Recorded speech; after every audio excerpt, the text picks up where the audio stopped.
ఇశ్రాయేలు కాపరి విశ్వముని ఊపిరి, ఇశ్రాయేలు కాపరి విశ్వముని ఊపిరి. పరలోక సారథి ప్రభునా వారధి, పరలోక సారథి ప్రభునా వారధి, యేసు నా రథ సారథి, నా హృదయ కాపరి. ఇశ్రాయేలు కాపరి విశ్వముని ఊపిరి, ఇశ్రాయేలు కాపరి విశ్వముని ఊపిరి.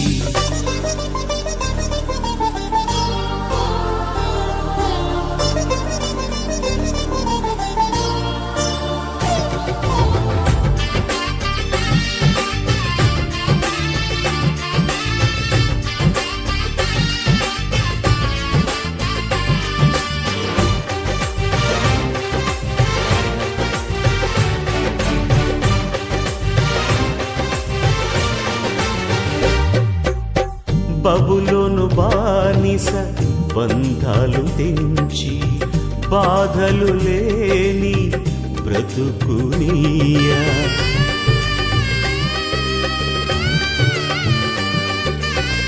బబులోను బానిస బంధాలు తెంచి, బాధలు లేని బ్రతుకునియా. సిలువ కాటాలో శ్రమల కౌగిటిలో, సిలువ కాటాలో శ్రమల కౌగిటిలో, రక్తము కాచి రక్షణనిచ్చిన నా యేసయ్య, నీ రక్తము కాచి రక్షణనిచ్చిన నా యేసయ్య.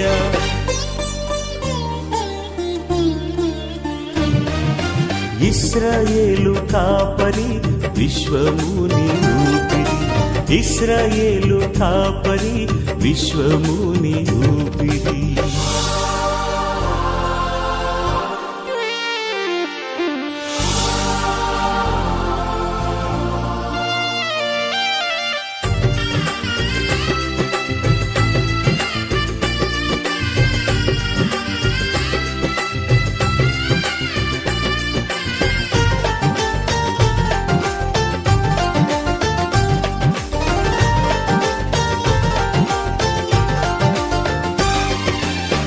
ఆత్మీయ ఇశ్రాయేలీల ఆశ్రయము యేసి, అభిషేకంతో ఆధిక్య. మరణము వారి దగ్గర నుంచి ఏమేసిందంటే మరణము పారిపోవుట. చెప్పండి, మరణము పారిపోవుట. మళ్ళీ చెప్పాలి, మరణము పారిపోవుట. మళ్ళీ చెప్పాలి, మరణము పారిపోవుట. ఈ మరణం పారిపోవుట అనేది రెండు విధాలైనటువంటి మనకు అర్థాన్ని కలిగిస్తుంది. మొదటి అర్థం ఏంటంటే, ఇప్పుడు మనము ప్రకటన గ్రంథము 9వ అధ్యాయం చదువుకుంటే, అక్కడ ఈ యొక్క 7 దూతలు లేక అయిపోయిన తర్వాత 7 బూరలు ఊదుతున్నప్పుడు, ఆ మొదటి బూర ఊదేటప్పుడు ఏం జరిగింది అనేది మనం 8వ అధ్యాయంలో చూసుకున్నాం. అయితే 4 బూరలు ఊదేటప్పటికే కింద అక్కడ పక్షిరాజు ఏమంటుంది? 13వ వచనం చదవండి, 8వ అధ్యాయం 13వ. మరియు నేను చూడగా ఆకాశ మధ్యమున ఒక పక్షిరాజు ఎదురు. చూడండి, ఆకాశ మధ్యమున ఒక పక్షిరాజు అంట. అంటే పక్షిరాజు ఎన్నో ఉన్నాయి, కానీ ఒక పక్షిరాజు ఎగురుచు ఏమంటుందంట? పక్షిరాజు మాట్లాడమంటే చాలా విచిత్రంగా ఉంది కదా. బూరలు ఊదబోచున్నటువంటి వారి శబ్దమును బట్టి చూడండి, 3 దూతలు బూరలు ఊదుతున్నారు కదా. అయితే ఇక్కడ ఆ బూరలు ఊదబోచున్న 3 దూతల బూరల శబ్దమును బట్టి భూనివాసులకు అయ్యో అయ్యో అయ్యో అని ఏమంటుందంట? గొప్ప స్వరంతో. ఇక్కడ ఎంత బాధాకరమైన విధానంలో 3 దూతలు బూరలు ఊదేటప్పుడు 4వ బూర ఇంకా ఊదబడుతుంది. అప్పుడే గట్టిగా చెప్తారన్నమాట, అయ్యో అయ్యో అయ్యో 3 సార్లు అయ్యో అయ్యో అనే మాట అది ఎంత ఖచ్చితం అనేది. 2 సార్లు అంటేనే ఖచ్చితం, 2 సార్లు ఊరిపరుస్తారు. మరి 3 మార్లు చెప్పడం అంటే ఎంత ఖచ్చితం. అయ్యో అయ్యో అని ఎందుకు అంటుంది అంటే, భూనివాసులకు అంటుంది. అక్కడ భూనివాసులకు అయ్యో అయ్యో అయ్యో. భూనివాసులు అంటే భూమిలో నివసించేటటువంటి జంతువులు కానివ్వండి, మనుషులు కానివ్వండి, చెట్లు కానివ్వండి, ఏమైనా కానీ ఎక్కువగా భూమి వాసులు అంటేనే ఎవరికి వస్తుంది? మనుషులు. ఇప్పుడు ఈ యొక్క 8వ అధ్యాయంలో మనం సముద్రానికి, భూమికి, చెట్లకు కొంత బాధ కలిగింది. అయితే ఇప్పుడు ఏమైంది? ఏకంగా మనుషులకే. ఇక్కడ చెట్లకు హాని జరగదు, గడ్డికి హాని జరగదు, ఇంకా ఏ జంతువు కూడా జరగదు. దేవుని నామంలో ముద్రించబడిన వాళ్ళకు కూడా హాని జరగదు. దేవుని నామంలో ఎవరైతే ముద్రించబడినారో వాళ్ళు మరణంలోంచి జీవంలోకి వచ్చేస్తున్నారు. అంటే ఒకవేళ వారు చనిపోయినా నిరంతరం చూపిస్తారనమాట. అయితే వాళ్ళు కాకుండా మిగతా వాళ్ళకందరికీ కూడా భయంకరమైన శ్రమ. అది ఎంత శ్రమ అంటే 9వ అధ్యాయం 1వ వచనం చదవండి. ఇప్పుడు 4 దూతల బూర ఊదేదైపోయింది. 5వ దూత బూర ఊదినప్పుడు ఆకాశం నుండి భూమి మీద రాలిన ఒక నక్షత్రం, ఆకాశం నుండి భూమి మీద రాలిన ఒక నక్షత్రం చూచితేనే అంట. చాలా సార్లు చాలా మంది పెద్దలు కూడా ఎత్తుంటారు, అయ్యో నక్షత్రం పడి, అయ్యో అంటారు. అంటే బాధగా మాట్లాడుతుంటారు, అయ్యో నక్షత్రం పడింది. అలాగే నక్షత్రం ఆకాశం నుంచి పడిన వెంటనే ఏదో ఒకటి విపత్తు సంభవిస్తుంటారు. అది చూసినాక అంటే పూర్వీకుల నుంచి కూడా అంటూ ఉంటారు, నేను వింటుంటా, మీరు కూడా వింటుంటారు కదా. నక్షత్రం పడిందంటే ఎక్కడ ఒక చోట ఏదో ఒకటి ఉపద్రవం, లేకపోతే మంచిగా ఉన్నటువంటి వ్యక్తులు, మహాత్ములు కూడా చనిపోతారు అని కూడా నేను వింటూ ఉంటాను. ఒక నక్షత్రం రాలిపోయింది అంటున్నాను. అయితే ఇక్కడ ఆకాశం నుంచి ఒక నక్షత్రం చూచుటాక అగాధం యొక్క తాళం చెవి అతనికి ఇవ్వబడింది. ఈ నక్షత్రమునకు అగాధం తాళం చెవి ఇవ్వబడింది. అంటే అగాధము అనే మాట మనం ఎక్కడ వింటాము? అగాధం గురించి అబ్రహాము లాజరు వృత్తాంతంలో మనం వింటాం. అక్కడ ధనవంతుడు అగాధం అంటే నరకంలో ఉంటాడు. నరకానికి తర్వాత అబ్రహాము రొమ్ము, పరదేశు అంటే అప్పుడు అబ్రహాము రొమ్ములో ఉంది. అయితే అబ్రహాముకు యొక్క రొమ్ములో ఉన్న పరదేశంలో ఉన్నటువంటి మృతులైన ఆత్మలకు, తర్వాత నరకంలో ఉన్నటువంటి యాతన పడుతున్న వారికి మధ్యలో ఏమన్నంట? అగాధం. ఆ అగాధంలో మూసాడు దేవుడు. అప్పుడు ఇప్పుడు ఏం చేస్తున్నాడు? అగాధం యొక్క తాళం చెవి అతనికి ఇవ్వండి. ఇప్పుడు అగాధాన్ని తెలుస్తున్నాడు. అంటే అట్టడుగు భాగంలో పాతాళము, నరకం ఉంది. పాతాళము, నరకము, అగాధము, తర్వాత అప్పుడు అబ్రహాముడు. ఇప్పుడు అది కాల్చేయబడింది. భూమి కింది భాగంలో అది లేదు. ఇప్పుడు పరదేశు పరలోకంలో ఉంచబడింది. హల్లెలూయా, హల్లెలూయా, హల్లెలూయా, హల్లెలూయా. పరదేశం ఏంటంటే దేవుని యందు భయభక్తి గల వారు చనిపోతే ఉండేటటువంటి ప్రదేశమే, అంతే. ఇది కాకుండా ఇంకొక దేశం అనేది. పరదేశం అంటే వేరే దేశం, అంతే. తర్వాత ఇక్కడ చూడండి, అప్పుడు ఆ తాళం చెవి ఇవ్వబడినట్ట. అతడు అగాధం తెరవగా, అగాధం తెరిస్తే ఏమైందంట? పెద్ద కొలిమిలో నుండి, కొలిమి అంటే మీకు తెలుసు, కొలిమి పొగ, కొలిమిలో పొగ వస్తుంది కదా, అంత పొగ పొగ పొగ. అది చిన్న కొలిమి కాదు, పెద్ద కొలిమి అంట. పెద్ద కొలిమిలో నుండి లేచి పొగ వంటి పొగ అగాధంలో నుండి లేచిందంట. పొగ వచ్చింది ఫస్ట్. ఆ పొగ వచ్చి ఆ అగాధంలోని పొగ చేత సూర్యుని, వాయుమండలంన చీకటి కమ్మింది. ఒక్కసారి ఆలోచించండి. ఇప్పుడు ఆ పొగ అక్కడ తెలిస్తేనే పొగ అంతా భూమండలం అంతా చుట్టుకుందాం. అంటే భూమి అంతా మంచు చుట్టుకున్నప్పుడు మంచి కనపడతారా? కనపడదు. కానీ ఫ్లైట్స్ కూడా కింద పడి చాలా మంది చనిపోతుంటారు. వారికి దించి సరిగా పనిచేయదు. అలాగే పొగ మంచు ఉన్నప్పుడు మనం వెళ్తున్నప్పుడు కూడా మంచి సరిగా కనపడదు. అలాగా అంతకంటే అది ఊరికే ఛాయ చూచాక మనకి ఇది పొగ, దట్టమైన పొగ. అంత పొగ అంతా కూడా ఆ సూర్యుని చుట్టుకుంటే చీకటి వచ్చేది. సూర్యుడికి అంతా చుట్టేసుకుంటే ఏమైతుంది? చీకటి. సూర్యుడు ఒక్కోసారి మేఘాల్లోకి పోతాడు, పోతే కొంచెం వెళ్తుంటుంది కదా. కానీ చంద్రుడు కూడా మేఘాల్లోకి పోతే ఏమిటంటే చీకటి, వెళ్తుండదు. అందుకే చూడండి, సూర్యుని వాయుమండలంలో చీకటి కమ్మెన అంటే ఇది ఎప్పుడు జరుగుతుంది? సూర్యుని వాయుమండలంలో కమ్మెన అంటే 4వ గురవుతున్నప్పుడు. ఇంకా ఎప్పుడు జరుగుతుంది అంటున్నా? ఇంకా కొంచెం. సూర్యుని వాయుమండలంలో చీకటి కమ్మెన అంటున్నా. ఎప్పుడు జరుగుతుంది? పగలు. ఇక సూర్యుని అంటున్నావు కదా, సూర్యుడు వాయుమండలంలో చీకటి కమ్మింది. వాయుమండలం అంటే ఇప్పుడు ఆకాశం అందు ఉన్నటువంటి దురాత్మల సమూహం వాయుమండలంలో ఉన్నారు. ఆ తర్వాత ఇక్కడ అది చీకటి కమ్మింది అనమాట. అప్పుడు భూమి అంతా కూడా చీకటి అయిపోయింది. ఇంకా మనుషులు ఎవరు ఒకరికొకరు చూసుకోవడానికి లేదు. అప్పుడు ఏమైంది చూడండి, ఆ పొగలో నుండి మిడతలు మిడతలు భూమి మీదకి వచ్చినంట. పొగలో నుండి మిడతలు వస్తున్నాయి.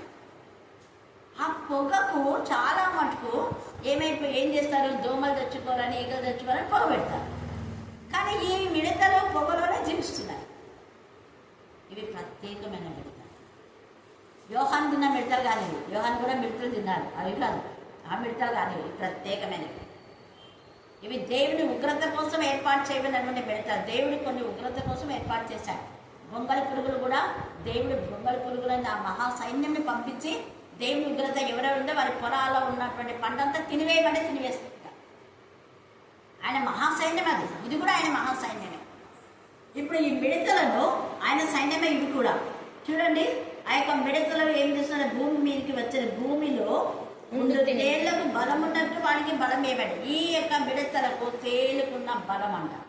ఒక్కసారి ఆలోచించండి, ఒక్కరోజు తేలుకుంటే 2-3 రోజులు బాధపడతారు, కొంతమంది చచ్చిపోతారు కూడా. ఇంకా ఈ తేలు 5 నెలల వరకు డే అండ్ నైట్ బాధ ఉంది. ఆలోచించు, రాత్రి పగళ్ళు 5 నెలల వరకు పుట్టిన రోజు ఎంత బాధ ఉంటుందో అదే బాధ ఉంటుంది. ఆ బాధ అవసరమా మనకు? కానీ ఈ బాధ నుంచి తప్పించబడంటే నువ్వు ఆయన నామంలో ముద్రించబడాలి. ఆయన నామంలో ముద్రించబడితే ఎవరు ఎంత ఎక్కువగా వాక్యంతో ఉండాలో వాళ్ళకే ముద్రలు ఉంటాయి, మిగతా వాళ్ళకు ఉండవు. దేవుని వాక్యం అనే అగ్ని, దేవుని వాక్యం అనే ముద్ర ఎవరికి ఉంటుందంటే వాక్యంతో నింపబడిన వాళ్ళకి. అందుకే ప్రకటన చదివేవారు వినేవారు ధన్యులు అని రాయాలి. వాళ్ళకి ధన్యత, వాళ్ళకి శాపం రాదు. ఈ రాత్రి కాలశంలో మనం ఏ విధానంలో ప్రశ్న వేసుకుంటాం. ఇక్కడైతే చూడండి, ఆ మిడతలు తేలకుందన్న తర్వాత వాటికి బలం ఇవ్వబడను, వాటి నొసల యందు అదే ఈ మిడతలకు ఈ యొక్క తేలు కుట్టేటటువంటి విధానం ఉంది కాబట్టి, అయితే అవి ఎవరిని కుడతాయి అంటే దేవుని ముద్ర లేని మనుషులకే తప్ప. అండర్లైన్ చేసుకొని కంటెక్ట్ చేయండి. హల్లెలూయా, హల్లెలూయా. ఇది చదువుతాను కాబట్టి నాకు ఏడుపు వస్తుంది. ఇంతమంది సంఘంలో దేవుని ముద్ర లేదు కదా ప్రభా, దేవుని నామం లేదు. దేవుని నామం లేకుండా ముద్ర లేకపోయినా అంతే. ఒకవేళ పశ్చాత్తపడి ప్రభా ఇప్పుడు వస్తే మేము నీ నామం ధరిస్తాం ప్రభా అనుకున్న వాళ్ళు కూడా క్షమాపణ. రెండో దొంగకు ఉంది కదా సేమ్. ఇప్పుడు ఎవరన్నా వస్తే మాకు ఉద్యోగాలు ఉంది, మొన్న పాస్టర్ కూడా చెప్పింది కదా, ఉద్యోగాల కోసం మీరు మార్చుకుందండి పేర్లని. దైవజనులు పెట్టిన పేరే అది మంచిది. మన ఇష్టానుసారంగా పేర్లు మార్చుకోకూడదు. నేను అందుకే సుమిత్ ఆడినప్పుడు బాగా కోపను. ఎందుకంటే వాళ్ళ పేర్లందరూ మీరు అలా మార్చారు, అట్లా మార్చకూడదు కదా, చాలా తప్పు కదా అలాగా అని చెప్పాను. బాగా చదివే పిల్లలు బాగా చదివితే వాళ్ళని పాస్ చేయాలి, వాళ్ళు పనులు చేస్తున్నారంటే మళ్ళీ వాళ్ళని కూర్చోబెడతారు 2-3 ఏళ్ళు. అందుకే ఆ బళ్ళ పిల్లలకు చాలా మందికి ఏజ్ చెప్పింది. ఈ సమయం అంటే మనం జ్ఞాపకం, దేవుడు ఇవన్నింటికి ఒక రోజు తెచ్చుకో. మనం దేవుని నామంలో ముద్రించబడాలి. నిజమైన పశ్చాత్తాపం మనకు ఉండాలి. ప్రభా ఈ లోకంలో ఏదొద్దు ప్రభా, నేను నీపైన ఆధారపడతాను, నీవే నాకు జీవము అని అనుకోవాలి. అందుకని ఇక్కడ దేవుని ముద్ర లేని మనుషులకే తప్ప అనేది అండర్లైన్ చేసుకుని కంటెస్ట్ చేయండి. తర్వాత ప్రకటన 7:3 కూడా అదే మాట రాయబడింది. మేము మా దాసులను ముందు ముద్రిస్తాం, ముద్రించే వరకు ఎవరికి హాని చేయదు. చెట్లకు హాని చేయకూడదు, గట్టిగా ఎవరికి హాని చేయకూడదు.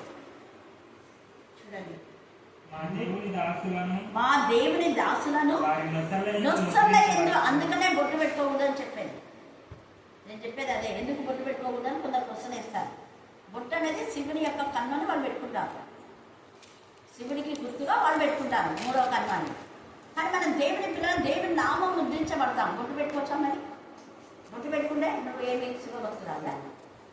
నేను అందుకే అంటున్నాను, దిష్టి చుక్క అంటుంటారు. దిష్టి చుక్క అంటే ఇంకా ఈయన దేవుని నామం ఉండదు, ఉంటే ఆయువుతో నరకాన్ని.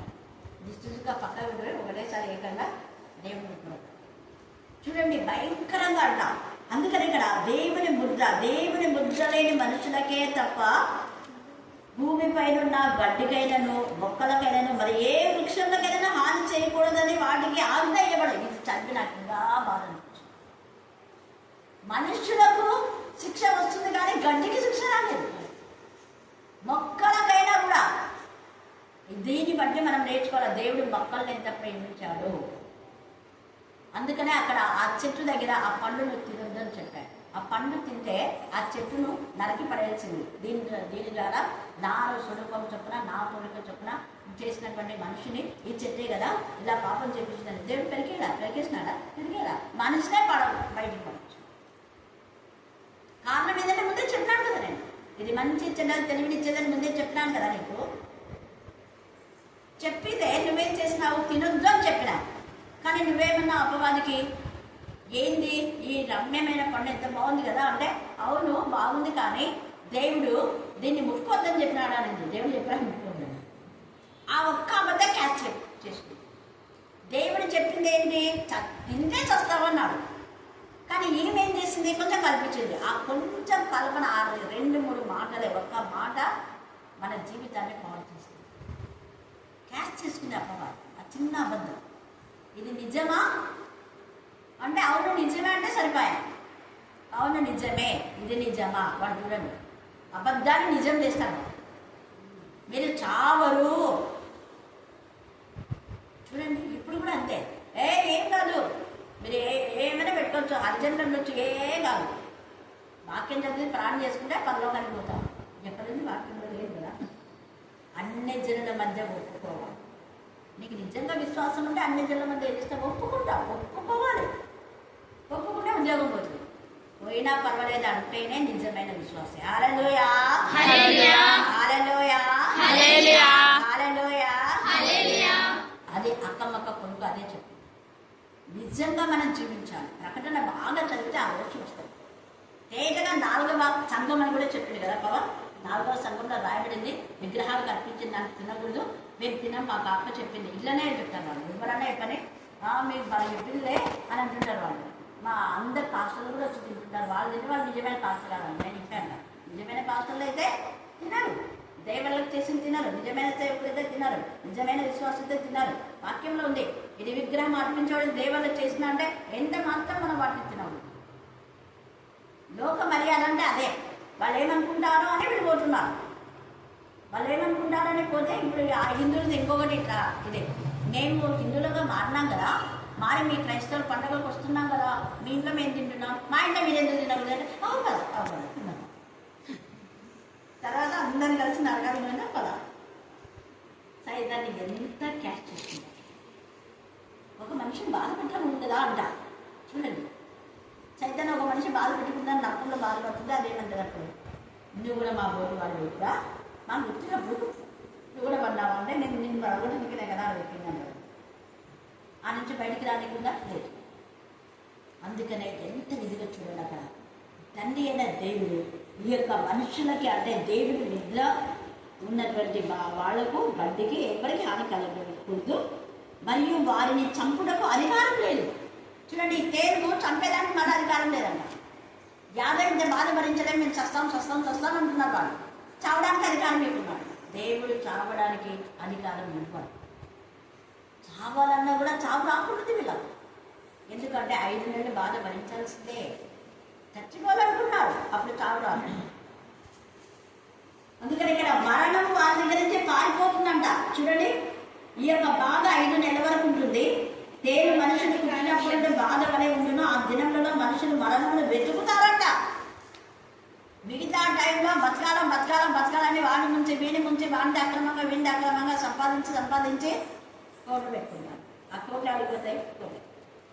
ఇక్కడ చూడండి, మరణమును వెతుకులు కానీ అది వారికి దొరకదు. చావవలనని ఆశపడదు కానీ మరణం ఏం చేస్తుంది? వారి దగ్గర నుంచి పారిపోను. వాళ్ళ పాపం అసహ్యం. అది పాప వాసన చూసి మరణానికి అసమైపోయా. నేను కూడా రాను మీ దగ్గరికి. మరణమే మారిపోతుంది. అయితే దేవుని నామంలో ముద్రించమన్న వాళ్ళకు ఎత్తించింది. చూడండి, యోహాను సువార్త 6వ అధ్యాయం 37వ వచనం కంటే ఎంత పెద్దగా ఇది. 2 విధాలైన తండ్రి నాకు అనుగ్రహించిన వారందరూ నా యుద్ధకు వత్తుడు. నేను చెప్పేది అదే. ఇక్కడ వచ్చి వాక్యం వింటే మీకు జీవం అని చెప్పేది. వాక్యమే జీవం. నా యుద్ధకు వచ్చి వాళ్ళు నేను ఎంత మాత్రంలో చూసలేను. నేను రాలేదు. తండ్రి చిత్తం, ఇది తండ్రి చిత్తం. అందుకని పరిశుద్ధుల సహవాసంలో ఫెలోషిప్ అంటే అదే మనలోకి అర్థం కాదు. ఫెలోషిప్కి రండి అంటే రాకుంటే అక్క ప్రార్థన చేయడం. ఎందుకు ప్రార్థన చేయను? వాక్యం లేకుంటే నీకు ప్రార్థన చేసి కూడా వేస్ట్. ఉదాహరణ నేను చెప్తాను. ఇప్పుడు మీరు అన్నము కూరలు కలిపి తింటారా, ఉత్త కూరనే తింటారా? చెప్పండి. ఉత్త నీళ్ళతో బతుకుతారా? నేనేమంటున్నా, ఈ వాక్యమైన ఆహారం ఉంటేనే నీకు బలం అనేది. ఇప్పుడు వాళ్ళకి ముజ్జం అదే, అక్క రానందుకు ప్రాణం చేయదంటే రానందుకు ప్రాణం చేయను, నేను అదే అన్న అంటాను. వాళ్ళ బిడ్డ అన్నం తినదంట. మరి బిడ్డ అన్నం తినాలంటే తల్లి అన్నం తినాలి కదా, తల్లి వాక్యం ఉండాలి కదా. తల్లి పాలు ఇవ్వాలంటే తినమని చెప్తుంది కదా మీరు. మరి తల్లి తింటేనే కదా పిల్లలకు పాలు వచ్చేది. తల్లి తినకుండా పిల్లలకు పాలు ఎక్కడి నుంచి వస్తాయి? రావు. తల్లి అన్నం తినప్ప, పిల్ల వాక్యం తినప్ప. వాక్యం చెప్తుందా ఇవ్వకంటే లేట్ ఇచ్చారు. మరి వాక్యం కంటెంట్ చేసుకుందా లేట్ ఇచ్చారు. మరి అన్నం ఎట్లా తింటారు? ఇది తింటే కదా ఆడ అన్నం తినబుద్ది అయ్యేది. మనం ఊరికే ప్రార్థన అంటే ఏం ప్రార్థన చేస్తాం కరెక్టే. మళ్ళీ తర్వాత రొటీన్. నిరంతరం జీవించాలంటే నిత్య జీవితంలో ఉండాలంటే ఇది వాక్యం. అందుకే మీరు నా దగ్గరికి రండి అంటున్నాడు అక్కడ. తర్వాత జీవాహారం నేనే అంటున్నాడు అక్కడ. అందుకనే ఈ వాక్యము ప్రార్థన రెండు ఉండాలి. ఉత్త అన్నం తిని కూడా ఉండలేము. అన్నం ఉండాలి, కూర ఉండాలి కదా. కొంతమంది వాక్యమే చదువుతున్నారు, ప్రార్థన చేయాలి. ప్రార్థన చేయాలి. ప్రార్థన అనేది ఏంటి? చదివిన వాక్యంతో, దేవాలు నాకు వాక్యంతో మాట్లాడినావు, ఈ వాక్యం ద్వారా బలపరచడం తండ్రి, వాక్యంలో స్థిరపరచండి. మనం నోటి ద్వారా ఒప్పుకోవాలి, కృతజ్ఞతాస్తుతి చెల్లించాలి. ప్రార్థన అంటే నిశ్వాస. ప్రార్థన అంటే ప్రాణం. ఈ వాక్యం అనేది కూడా మనకు జీవం లేకుండా ప్రార్థన చేస్తామా? చేయలేము. జీవం లేకుండా ప్రార్థన చేయలేము కదా. మనం చేసే ప్రార్థన అంటే నిశ్వాస అంటే మనం చేసే ప్రార్థన తండ్రి దగ్గరికి వెళ్ళి తండ్రి దగ్గర నుంచి వచ్చినటువంటి ఆక్సిజన్ మనం పీల్చుకుంటున్నాం. హల్లెలూయా, హల్లెలూయా, హల్లెలూయా. వాక్యం తినకుండా ఊకే ప్రార్థన మీ జీవితంలో ఫలభరితంగా. అందుకనే యేసు ప్రభువు వారు ఒట్టి ద్రాక్షారసం ఇచ్చారా మనకేమన్నా? మరి ఒకే రొట్టె ఇచ్చినారా? రొట్టె ద్రాక్షారసం. ఈ జ్ఞానం ఎందుకు లేకుండా పోతున్నామన్నాడు. నేను రమ్మని చెప్పేది ఎందుకు అన్నది అర్థం చేసుకోలేకపోతున్నారు. వాక్యం వినాలి. వేస్తే ఉట్టి రొట్టె ఇవ్వలేదు. నేను కెంతకు వాళ్ళు ఒట్టి రొట్టె ఇస్తున్నాను వాళ్ళతో అదే చెప్తాను. రొట్టె ఇవ్వాలి, ద్రాక్షరసం ఇవ్వాలి. వాళ్ళు ద్రాక్షరసం ఇవ్వరు. వాళ్ళు దాస్తారు ద్రాక్షరసం, వాళ్ళు పెడతారు, వాళ్ళు తాగుతారు. రొట్టె మాత్రం ఇస్తుంది. ఇప్పుడు చెప్పంగా సిఎస్ఐ వాళ్ళు అయితే ఇది ఇస్తారు, ప్రభు వాళ్ళలో రొట్టె ద్రాక్షరసం ఇస్తారు. కెథలిక్ వాళ్ళు చాలామంది అదే రొట్టె, అది ఇది తెల్లగా ఉంటుంది రొట్టె, దాన్ని మాత్రం పెట్టుకున్నాం అప్పుడన్నా. రొట్టె ద్రాక్షరసం రెండించేది ఇచ్చి ప్రభు వాళ్ళు. అందుకని ఇక్కడ జీవాహారం నేనే అన్నాడు. తర్వాత 47వ వచనం చదవండి. యోహాను సువార్త. విశ్వసించు వాడే నిత్య జీవం గలవాడు, జీవాహారం నేనే. అది జీవాహారం నేనే అంటున్నాడు. విశ్వసించు వాడే తేటగా చెప్తున్నాడు. చదవమ్మా 51 దాకా. మీ పితరులు అరణ్యంలో మన్నాంతిని ఏమైపోయినారు? చచ్చిపోయినారు. చూడండి, ఆ మన్న ఈలోక సంబంధమైన ఆహారం. అది మనం ఈలోక సంబంధమైన తిండి తింటే అది నిత్య జీవంలోనికి రాదు. అది నిత్య జీవం ఈ వాక్యం. రోజుకు 3 సార్లు అన్నం తింటే కనీసం 2 సార్లు వాక్యం చదవాలి కదా, ఇంగిత జ్ఞానం ఉండాలి కదా. మనం ఆలోచించాలి కదా. మన పొట్ట పోషణ కోసమే, శరీరం కోసమే 3 పూట్ల మనం తింటాం. మరి 2 సార్లు వాక్యం చదువుతున్నామా మనం? చూడండి, మన ఆత్మను క్షీణింప చేసుకోవాలి, ఆత్మను బలపరచుకోవాలి. ఆత్మ బలపడాలి. ఆత్మ బలపడితేనే కదా నిత్య జీవం వచ్చేది మనకు. అందుకని ఇక్కడ మన్నాన్ని తిని వాళ్ళు చనిపోయినారు. ఎందుకు అంటే వాళ్ళు మన్నాన్ని తినమే ఉంది, కానీ దేవుని వాక్యం గురించి ఆలోచన వాళ్ళకి లేదు. దేవుని గురించి ఆలోచించాలి. దేవుడు చెప్పిన మాటలు గుర్తు చేసుకోవడం కదా. తిండుకుంటూనే ఉన్నారు వాళ్ళు. దేవుడు ఇలా చెప్పాడు, ఈ ఆజ్ఞలు కదా అని వాటిని మెమరీ చేసుకోవట్లేదు వాళ్ళు. జ్ఞాపకం చేసుకోవాలి దేవుడి మాటలు, చేసుకోవట్లేదు వాళ్ళు. బొట్టి తిండి నీకు ఏమైపోతుంది? క్షేమంగా నెమ్మది ఇవ్వదు. మన్నా తిని చచ్చిపోయినారు వాళ్ళు. తర్వాత అయితే ఈ జీవాహారం తినేవాడు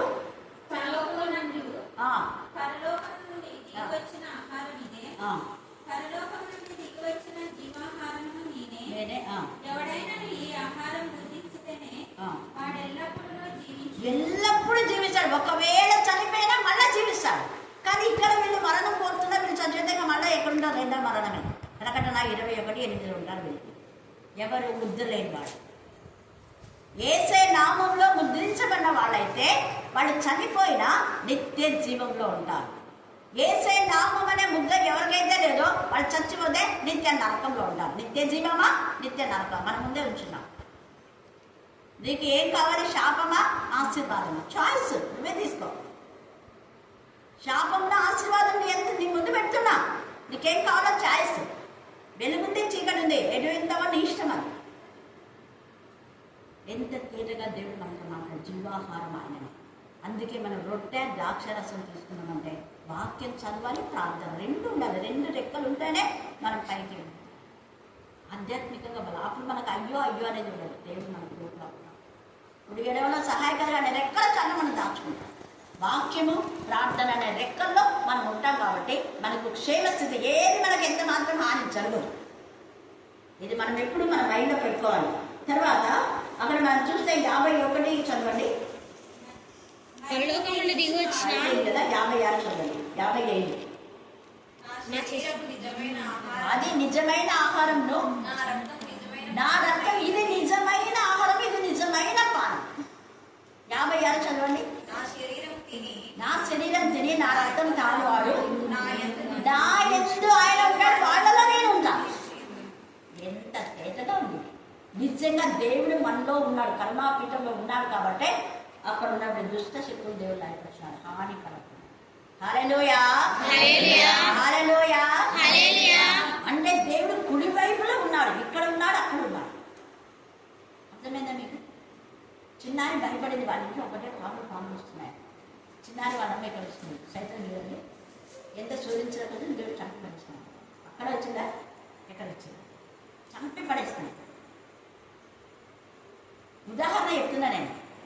ఒకవేళ వీళ్ళకు హాని కలగకుండా వేరే వాళ్ళకు కూడా హాని కలగకుండా దేవుడు కాపాడాడు. వీళ్ళు ఇక్కడ కరుణాపీఠంలో ఉన్నాము. వీళ్ళకు హాని జరగలే, మళ్ళీ అది చంపినందుకు ఏమవుతుంది? వేరే వాళ్ళకు కూడా హాని జరగకుండా కాపాడాడు. హల్లెలూయా హల్లెలూయా హల్లెలూయా హల్లెలూయా. బతికితే మళ్ళీ ఎన్ని పిల్లలు పెడతారు, కానీ పిల్లల కింద చంపి పడేస్తున్నాడు. నువ్వు ఎవరికి హాని చేయకూడదు, ఎక్కడ హాని. ఒకరోజు దేవుడు నాతో మాట్లాడినా, నేను వాళ్ళకి జీవులకు బండి సేమ్ జీవుల్లో ఉన్నారు. వాళ్ళకు హాని జరగదు, వేరే వాళ్ళకు కూడా హాని జరగకుండా అందరిని చంపి పడేస్తారు. ఎంత గొప్ప దేవుడు! ఈ రాత్రి కాల సమయంలో జీవం ఇచ్చిన దేవుడు మనం ఎల్లప్పుడూ ప్రేమించే వాక్యం ఎక్కువగా వినండి, ఎక్కువ చదవండి. ఆత్మ వర్ధించినప్పుడు అన్ని విషయాల దేవుడు, అన్ని ఉద్యోగం ఏంటంటే దేవుడు ఇస్తాడు. మొదటి స్థానం ఆయనకి. దేవుడు ఈ లేఖన బాగా నీకు శాస్త్రం ఇచ్చున్నాక ఆమె